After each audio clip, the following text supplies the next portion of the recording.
Hi, everyone. Welcome back to another episode of Embracing Autism IRL. Today, I have with me Anthony Galati.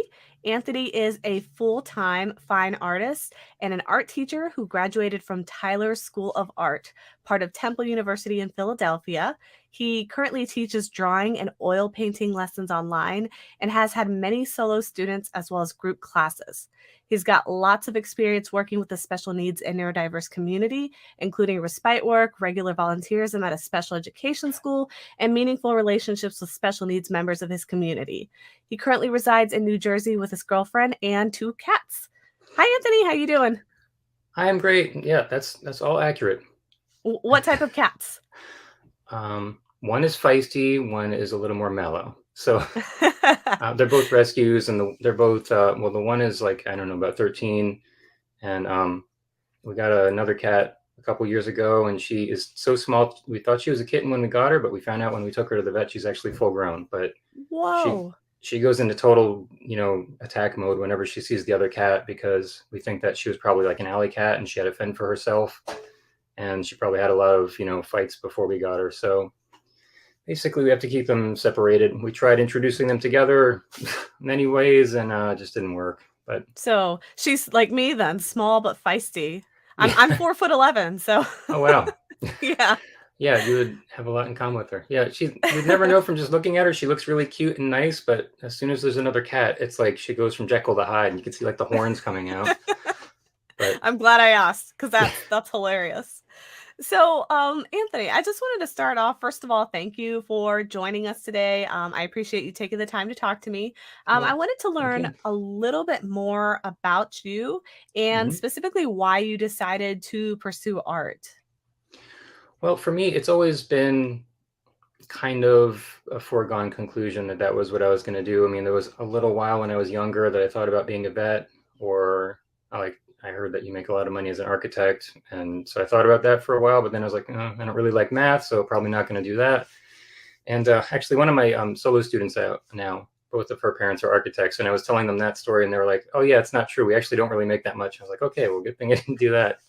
But you know, I've always been drawing since I was little, so my mom said even when I was in preschool, the teacher was telling her that they could tell I was already making kind of advances ahead of the other kids. So um, it's just been really always a matter of exactly what I was going to end up doing. Like, there was a time when I wanted to do sci-fi and fantasy book covers when I was in high school, and then got to a point where I kind of didn't want to paint other people's ideas so much. And so, I always kind of knew I'd probably end up there at some point in some way. That's cool. I used to be a huge sci-fi fantasy nerd back when I didn't have kids and I had time. Oh yeah. Yeah, so the book covers is definitely something that the whole adage, never judge a book by its cover. Oh I am yeah. so guilty of judging books by their cover. I totally do Oh yeah. that. Actually, like most people are. I remember um, you probably know Boris Vallejo, right? Mhm. Okay, so I'm actually friendly with his son Dorian, but he's also a painter. He's really good. But I was really into Boris back when I was in high school, and I had like bought a bunch of the trading cards that have different pictures of things he's done. And I remember there was like a little fun fact on one of them with some kind of percentage of how important the book cover actually is for people to pick up a book. So the whole thing about like the book cover doesn't really matter. Yeah, it definitely does. When you're in a bookstore and there's like hundreds or thousands of books around. But um, yeah, I used to go to like B. Dalton Books or Walden Books or whatever, and just look at the book cover. Like I just pick up a book, look at it, see who the artist was, put it back, and I got to the point where I could kind of recognize a lot of the artists just from doing this over and over again. Like when I saw a new book, I could tell who it was a lot of the time. So um, I I was find like, that really interesting because um, art is really often an expression of like your internal self, and mhm, being attracted to different types of art kind of makes me feel like we are actually being attracted to different types of personalities, if that makes sense. So it's mhm, kind of interesting when I think about that from like the perspective of like neurodivergencies and like autism, because I'm like, I wonder if I was in a room full of autism inspired or autistic art, like, would I find myself, like, more attracted to those than I would with, like, something that was not autistic art? I don't know. I'm just, like, mhm. curious if that experience would be different. But I wanted to Mhm. ask you, because you have said that you have worked with the special needs community. Mhm. What has that experience been like? What sorts of things have you done, and have you seen, I don't know, any sort of intermingling between art and special needs? Well, definitely. Well, like you were saying, I did respite work, and we just kid. It was like mainly adults. Basically, like parents would get a weekend off, and we would take them to see movies or do different things like that, or bowling or whatever. And then um, my girlfriend is a special ed teacher at the Matheny School in Peapack, New Jersey. So she's been there for several years, and I've had a lot of experience going and working with the kids there. They actually have an arts access program where there are people that their whole full-time job is just to be, I think they call them human brushes, where basically, um, like the kids at this school, pretty much almost all of them are in wheelchairs. Many of them can't talk. So, there's some fairly serious kind of, situations with them.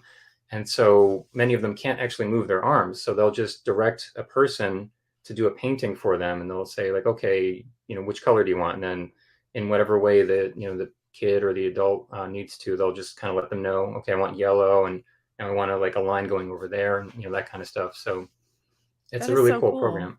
Yeah. And they have, they sell the paintings, and, people come in and buy them, and they have like shows from time to time. So yeah, it's really cool. So that's definitely a place where they come together, and um, I think that the residents that live there, they really enjoy it as like a way for them to do something creative and have an outlet for, if they have frustrations, or if it's just time to play or whatever it may be. Yeah, have you seen art helping neurodivergent individuals? Because I know you mentioned people with like physical disabilities. Have you seen it impact with neurodivergent minds? Yeah, I've had some students that were neurodivergent, and definitely it can help with, I think, self-esteem, and like I was saying, frustrations. I mean, for some people, if they like, if there's certain areas they have a hard time with, then like if they feel like they can't do something well in one area, especially if it's something that other people that are neurotypical can do, maybe that's hard for them. But if they can do other things, I think better than maybe an average person, then maybe it kind of balances it out a little.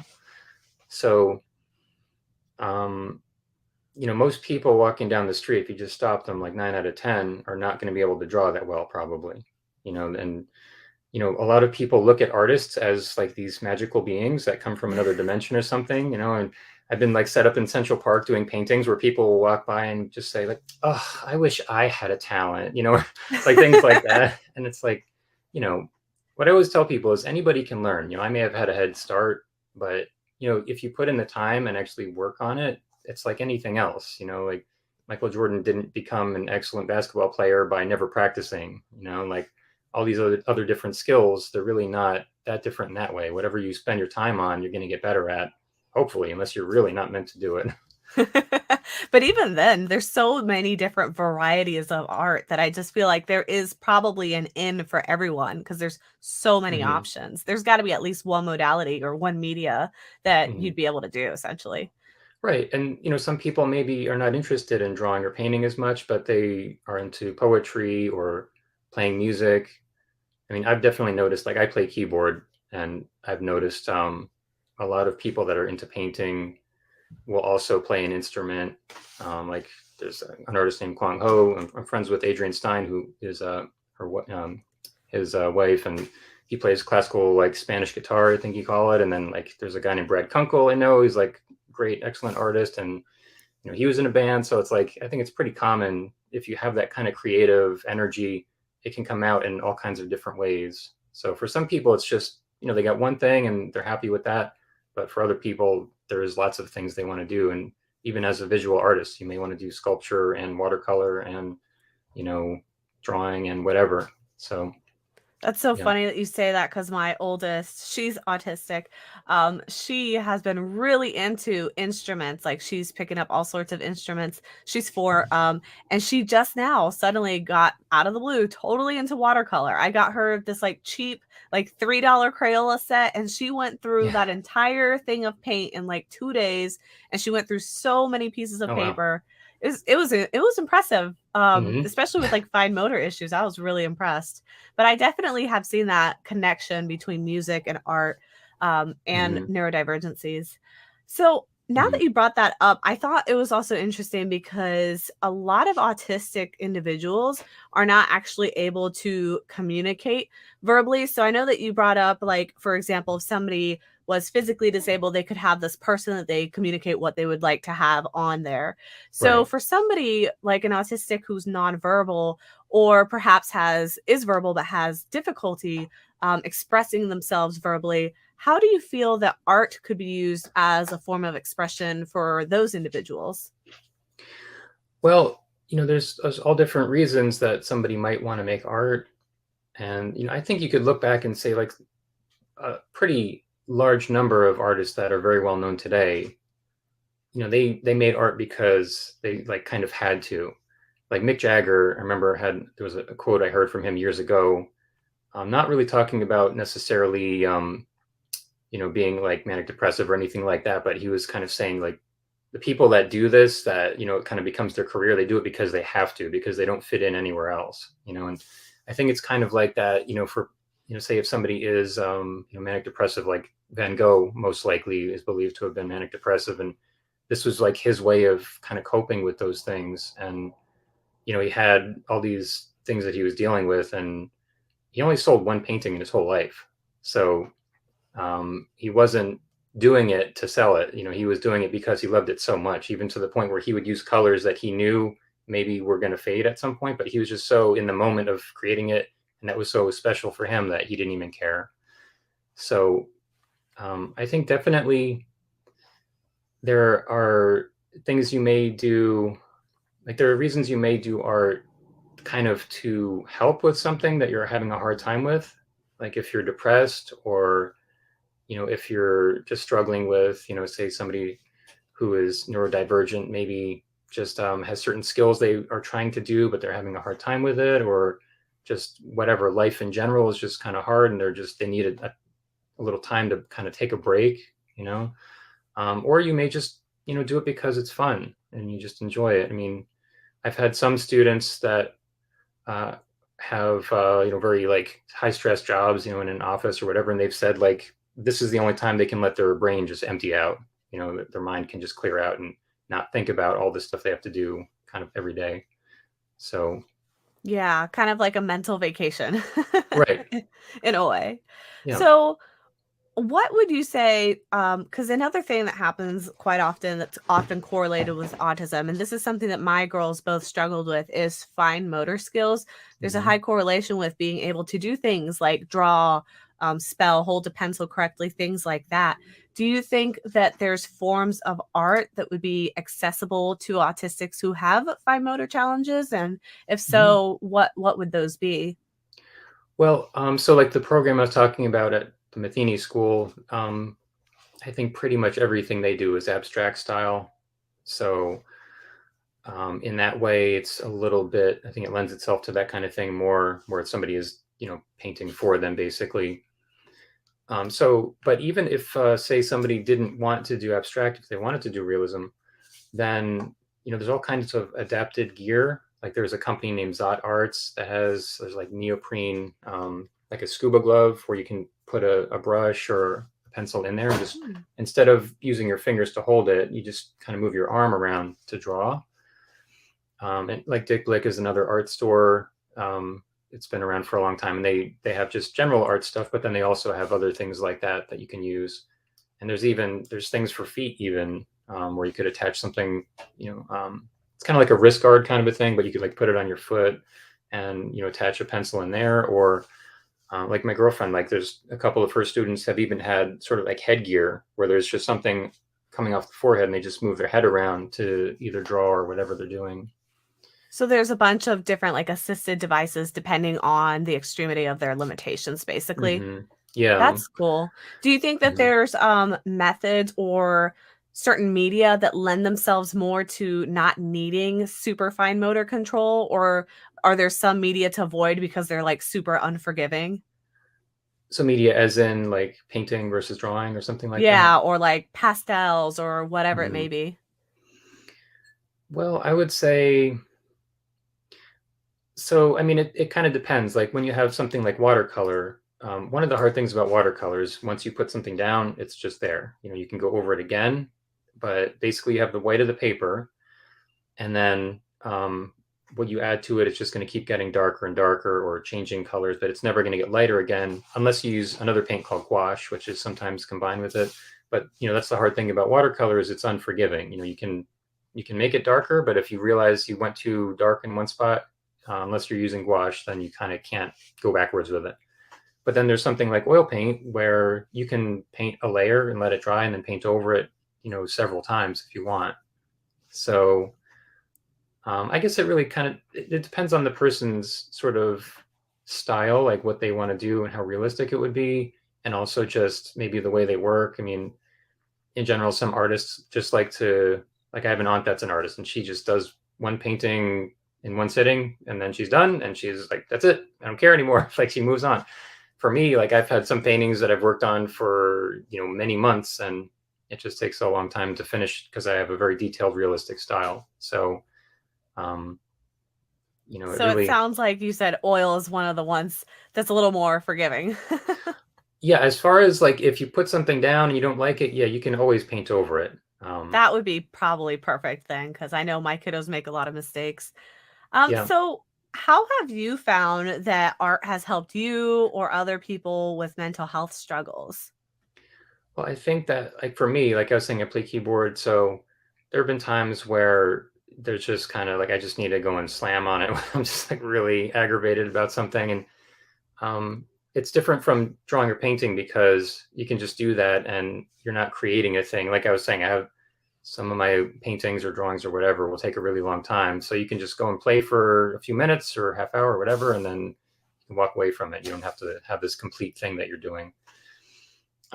So and again, it's like that same kind of creative outlet that just sometimes you just feel like you need it um, to kind of help with something you're having a hard time with. But as for other people, though, um, I think it can just be really useful, kind of like we were saying before, like having a little mind vacation, or like some people will say it's like a meditation, like they work on it and they just kind of totally go into what they're working on. And I think that, I mean, I'm really into Tony Robbins and something he's been talking about for a long time, which now there's science to substantiate some of these things, is you can change what's happening in your brain by what you do in your body. So I think it's Mm. kind of becoming a well-known thing now that if you just stand really tall and put your hands on your hips and like like Superman and stand there looking really tough, then it'll actually change your brain and you'll begin releasing more testosterone within like a few minutes. And so it's like something Tony talks about a lot with trying to change your behavior is if you're in a pattern, you have to do something to break the pattern. So that could That's mean you get up and go for a jog. That could mean you sit down and start drawing. Um, whatever it is, you're just doing something different that in your body that really leads to your mind kind of adapting naturally to change where it was before. I think that's something that I'm noticing in my eldest because she struggles a lot with behavioral challenges, particularly when she's overwhelmed or stressed. She has a really hard time kind of coping with those emotions. Hmm. And I have noticed that I have been able to redirect her to art and that seems to calm her down right away. Like we discovered Hmm. this maybe like 2 or 3 weeks ago that she suddenly has become very attached to her watercolors and she's always asking us to draw. So I'm noticing that that's made a difference because instead of her going into these more maladaptive behaviors, we're Hmm. able to redirect it into something that's healthy and producing something that later she's proud of. She'll show it to us and look like, Mom, I made a rainbow or Yeah. whatever. So it's actually been really, really good for us. Well, and, Um, and Well, also like we were talking before about like if you have like frustrations and things it's like a way to channel that. Sometimes it's not necessarily like feel frustrated, so you draw something that's really happy and totally different. Sometimes when you have that raw emotion, you can actually just put that in whatever you're creating. And I really think that some of the best art comes from that, where there's just something that you just have to get out. And depending on what that may be for one person to the next, it could be like for somebody that's younger, maybe a manga character or anime character or something that's like fighting a monster. For somebody else, it may be just something completely different. So Yeah. um, instead of just trying to ignore it, like when you're creating, you could actually just use that as sort of this thing that is motivating you to actually do it. And then when you're done, then it's like you kind of move the energy has passed on into your drawing or painting. Absolutely. I've definitely noticed that too. My husband's always saying, because we would do these little like paint dates that we would do, paint Yeah. nights, and he was always telling me like, "Oh man, this is so relaxing. I wish we did this more often." It was Yeah. like even without intending to, you always get a little more zen after the fact, even if you're not actively trying to. It like happens. Well, yeah, my girlfriend has actually told me just watching me paint is like watching fish. So, I don't know if that's a compliment or an insult. well, just like Yeah, I watching get it. fish is relaxing. Yeah. So, I'm just messing with you. yeah. Okay. Um, I so like there's fish. I know. So there's some autistics who, like myself, struggle with aphantasia. And Hmm. for those who aren't aware, aphantasia is the inability to visualize images in your head. So if somebody's telling you to like picture a beach or picture running water in a tree and like nothing comes to mind, you basically just see darkness or something really blurry that you can barely hold on to. So there's autistics who have things like that, like aphantasia. But then there's other autistics, like Temple Grandin. She basically championed this idea of thinking in pictures, where there's some autistics that think in very, very vivid, hyper detail. So if you ask them to draw a church, like instead of drawing a church, they will draw a very specific church that they've actually seen in person. Hmm. So my question for you is, do you believe that art expression is possible in both of these scenarios? So whether you have a very vivid imagination and very vivid visual system versus having virtually no visual system? And if so, do you think that there's a specific impact that art would have on those two perspectives? Right. And so something that I recommend for most of my students, well, pretty much all my students, if they're trying to do realism, is basically um, working from reference, which means just a photo or a person in front of you or an object in front of you. Because a lot of the time, even if you have a good imagination, when you look at something, even if you study it really hard for a while, you're not going to remember all the details when you actually go and try to draw it or create it in whatever way you want. So and even if you have a reference image in front of you, like for me, I'll look back and forth just like constantly, just because you got like a half a second before your brain starts forgetting what you just looked at. Even though you think, your brain may think it knows what it saw. If you try to draw it without looking at the reference, then a lot of the time it's not going to really look the same unless it's something you're really, really familiar with. So definitely, if you don't have the ability to see things in your mind, if you close your eyes, that's definitely okay as far as creating art. um, and as for people that can imagine a lot of things when they close their eyes, sometimes that can be great. It's just a matter of getting the skills to actually be able to do what you can see in your mind, to do that same thing with your hand. So I think either way it works. That's kind of cool. I feel like what might ultimately happen is you get somebody who might be doing like a hyper real thing, assuming they have the skills to back it up. And then you might get somebody who's doing more abstract art. I feel like that's like would be an interesting experiment to see those two different minds trying to paint the same thing and see what came out of that. Hmm. That would be kind of cool. So another thing that autistic kids tend to struggle with is bullying, and Hmm. this is common because typically they stand out. And another issue is oftentimes they have sensory overload, challenges with maintaining focus and meltdowns and things like that. So, how do you think that art could be helpful for them? Do you think that they should consider art as a way to perhaps address some of these struggles? I think, yeah, definitely.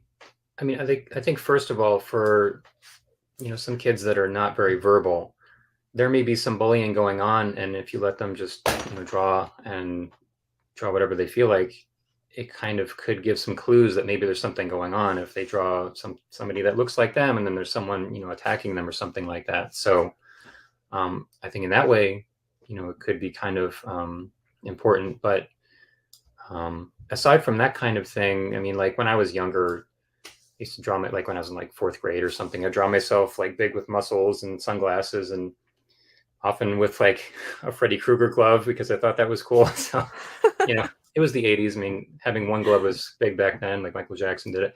But anyway, they can draw themselves looking however they want, if they have the ability to actually draw well enough. So, that may make them feel special, like they can make themselves look like a comic book character or whatever. So I think that can be really fun. And, even if it's not necessarily the way they look in reality, they can at least have that picture and say like, this is me. So, I mean, aside from that kind of stuff, overload and, dealing with that, doing art can be a way to just shut out the world, sort of like we were talking about a little before. And just instead of having all these different things happening, it's just like they have that one thing to focus on. That's all they need to really deal with at that point. So, especially if if they're feeling overly stimulated, they have these great noise canceling headphones now. So you can even just put them on and not even listen to anything. It'll just get rid of any sounds that are around you, which is very interesting. I guess it works by a graphic equalizer that just constantly has a little bit of a sound coming through or something. But they can use that to sort of help focus, and just have like nothing else going on to deal with or process. And I think that also, as far as focus goes, people in general tend to want to do what's fun. So, if they're drawing something they enjoy, then they're probably going to have an easier time focusing on it. I mean, like for me, I actually have a visual coherency disorder. I went and got tested for it years ago, and there wasn't even really a name for it. But one of the things that relates to is like if I'm trying to read and it's something that I don't want to read, like if I'm not interested in it, it's almost impossible. I mean, I used to have back in high school, we'd have books assigned to read, and I would read the same page 4 or 5 times and not even know what I just read at all. Like it wasn't even going through. But I can read something if it's something I'm really interested in. So again, it's like that whole thing of what you want to do is automatically interesting, and you kind of want to do that. Some people may still have a little bit of a struggle, but I think that makes a big difference. Yeah, I think that's really valid. I think making it interesting is not as hard when it's art because art is something that is so open. It's like such a sandbox thing where you have so much choice. There's no wrong way to do art. So I think that Mhm. that actually helps too because with some of these kiddos, like my younger one, because of the way that they experience life and all these pressures to like be normal or act normal from the outside world, they tend to start developing this anxiety of like, oh, like, am I doing the right thing? Am I going to get in trouble? Are people going to judge me? And I feel like with art, it's so judgment free. It's so Mhm. like freeing in that sense because they can completely open themselves up to this like canvas and just be their authentic self and not have to worry about the judgment or how people might misinterpret their art or anything like that. So in that sense, I totally do agree. I think that it would be really helpful in addressing those sorts of issues. Um, Sure, yeah. Now, as a parent, I will say, like I mentioned earlier, my husband has found that art has been really awesome for him, and us in our relationship, honestly, because we're able to kind of connect in a way that you can't really connect otherwise. Because I feel like if you're both painting together, you're not really talking necessarily, but you're both going through something at the same time, if that makes sense. You're both Right. processing something on the canvas at the same time. So it's kind of like a type of intimacy, artistic intimacy. I don't know what you want to call it. But I wonder if, as a parent to autistic children, we usually struggle with a sense of social isolation. So we have to find these ways to connect. We're often stressed and overwhelmed and frustrated with all of the baggage that comes with raising a special needs child who needs all sorts of doctor's appointments and accommodations. So that often leads to things like depression and anxiety. Again, social isolation, feeling completely alone and not having an outlet. Do you think that this would be helpful for parents and not just, the kids going through the struggles themselves? Do you feel like this is something that could also be adapted by parents who are raising these kids? Sure. I think that if you're not really getting what you want from the external environment, you can really create your own little world. And, that may mean having, your own characters and creating a whole story, or, just creating different creatures or whatever. It could be maybe a home that you would like to have one day or whatever. So I think that um, it's definitely a place where you can just let your imagination kind of go wild, and whatever you feel like doing, you can do. You can do anything with art. As the only real limitation is just your ability if you're making something realistic, and how figuring out how to do something if maybe you don't know how to yet, as far as drawing something in a way that it looks dimensional, and shadow and light and that kind of stuff. So and I think, like you were saying about it being kind of intimate doing the art, like it is, I think, like you're making yourself vulnerable by trying it.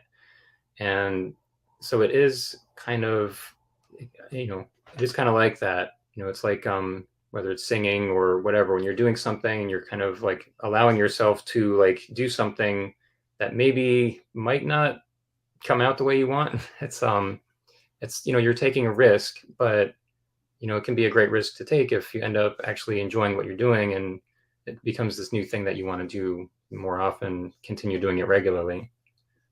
Yeah, my hope is that as my child grows, that hopefully she will allow me to get into her art bubble so that maybe we can do kind of parallel art and see if that would be kind of a doorway to be able to get a little more into her head and like what she thinks Mhm. and stuff, because that communication piece is so hard with autism. So my hope is that this connection that my husband and I have been able to find through art, that hopefully art will also bring that with our kids. But they're still young. They're 3 and 4 right now. I've got a ways to go before I find that out. So Yeah, I sure. could hope for the best.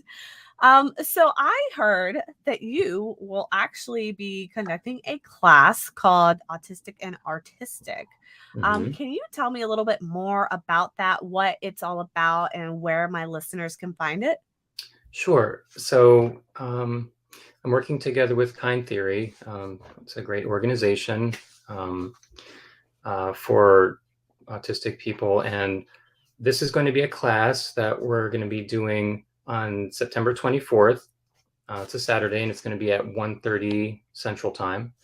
And it's going to be an hour-long drawing class for parents and for kids. Any ages. All humans are allowed to come and draw, and it's going to be open to whether, if you would like to donate, you can donate to attend and get a ticket for the class. Or if it's a little tough right now, you are not able to really donate, you can still join. But all the proceeds are going to go towards Kind Theory. So they're very nice people. They have a great mission. So it'd be really great for anyone that's interested if you could donate. But we're going to be drawing, and we have three different pictures that right now are at the link, the Eventbrite link for the event, where people can vote on either a cat, a girl's face, or an elephant. And so, depending on which one gets the most votes, that's what we're going to draw together. And we're going to be all working on it together at the same time and just going step by step. And then everyone can like kind of check in every once in a while, and I can see, if anybody needs help or something, and let them know what they could try if something is if they're having a hard time and they're stuck. So it's going to be, like I said, there's the Eventbrite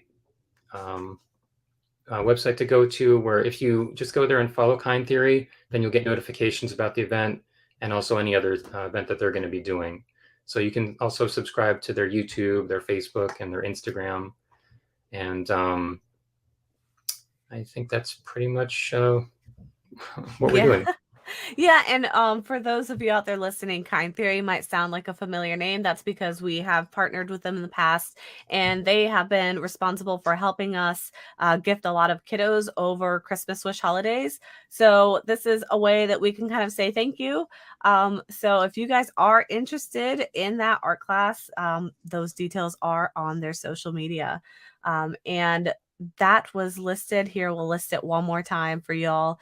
But that's the Autistic and Artistic class on Facebook. You can find the at Kind Theory org. The class is listed there with the information. So if you need to sign up for the Eventbrite, that is all there. And so I have one more question for you. Okay. So this podcast, we decided to call it Embracing Autism. This one specifically is the IRL spinoff. But the reason we call it Embracing Autism is because we feel like society has gone through mostly, the autism awareness. There's now kind of like the autism acceptance movement. But we feel like beyond acceptance, society and culture still needs to learn to fully embrace autism. And so what I wanted to ask is, what would that look like to you? Like, what do you think the ideal situation or world would be when it comes to fully embracing autism? Yeah, I think, well, for sure, right now, we're going through a major change, much like the civil rights movement back in the 60s. And, women and people of color were suddenly able to have some certain rights that they didn't have before. And it was this huge struggle. And back then, it was more just kind of social perception or cultural perception of like what was right and wrong to allow certain people to be able to do certain things. I think when it comes to neurodivergent people, it's more a case of a lot of people that are neurotypical just don't understand certain things. So, I mean, I remember hearing years ago how a lot of people that were, in this community were basically like parents would just keep their kids home because they didn't want them going out and, being around, people in their town or whatever. And I think now people feel a lot more, maybe safe, but also just like it's a lot more welcoming for them to come out and be around other people and be in the community and all that. So just proximity alone, I think, will help to kind of raise awareness about what it actually means to be autistic. And I think there's just such a I've listened to some of your episodes before. There's like kind of this movie perception of what it means to be autistic from like Rain Man or different things, and there's such a big scale of different ends of the spectrum. But I think really it's kind of heading into this inevitable place where it's going to be kind of not like people that are neurodivergent are not going to be kind of seen as different quite as much. And it's going to be more like, okay, well, these people are kind of into this kind of thing, or that's just their behavior. And it'll just be kind of more kind of every day, for people just to be around someone like that, maybe at a certain job. And, in the past, maybe you didn't see people that were neurodivergent being at certain types of work as much. But now we're seeing that certain people have these extreme skills that most people are totally incapable of doing, with math or whatever, with whatever. So I think it's being, I saw an article a couple of years ago somewhere how it was actually talking about how there are certain industries that are actually seeking out people that are, autistic because they've recognized there's certain skills they have that just no one else really has. So, of course, not all autistic people have those same abilities, but some, definitely do. So, I think it's really just leading to a place of, things being kind of more accepted and normal. Yeah, so basically like normalized to the point where you're not really have to think or worry about acceptance because everyone just does it. Right. Yeah. Yeah, that makes sense. Yeah, just the kind of, quotations, different people in general right now. This is really what's happening. You're seeing, if you look at certain shows, there's like, America's Got Talent and different things where there's people that are on there that they're not pretending like they're not, they don't have a certain kind of condition or something. They're just coming out and saying it, and people are ready to cheer them on now, where it's like, oh, he's doing that. That's so great. Instead of, looking at the person and, judging them or something like that. So you see all these different acts on there, and then there's different places. I feel like, I think I might have seen in fashion, there's like, one or two models with Down syndrome, different things where it's like people are totally ready to, have someone like that be more in the spotlight and, just join in what everyone else is doing. So, Yeah, that makes sense. I've seen that cultural trend too. mhm. So I want to, before we wrap up, I want to give you the opportunity to share with our audience where my listeners can find you.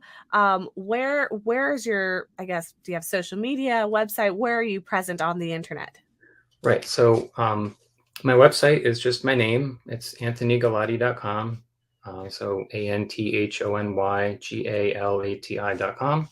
And if you're listening to this, not right around the time that we're recording it, hopefully we're going to make the autistic and artistic class kind of a regular thing if we get a good response. So if you go under lessons, like say if you listen to this in a month or something, if you go under lessons on my site, then if we have another one coming up, you'll be able to see it there. And as far as my social media, you can look at my Instagram, which is Anthony Galati _art. Oh, you know what? Let me just make sure I don't screw this up.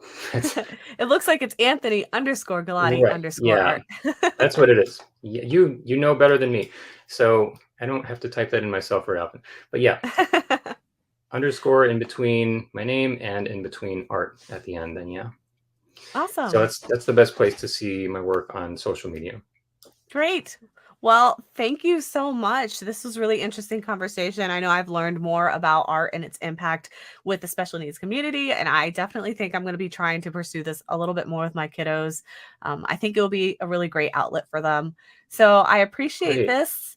And hopefully, we will see some of our listeners at that class. If not, if you hear this too late, you heard what he said, there's going to be more upcoming events on his website. So stick around and stay tuned. Make sure to follow him on Instagram and Facebook. Thank you so much, Anthony, for joining us today. Okay, Leah, thank you so much also. It was great being here. Thank you. Have a good one. Okay, you too.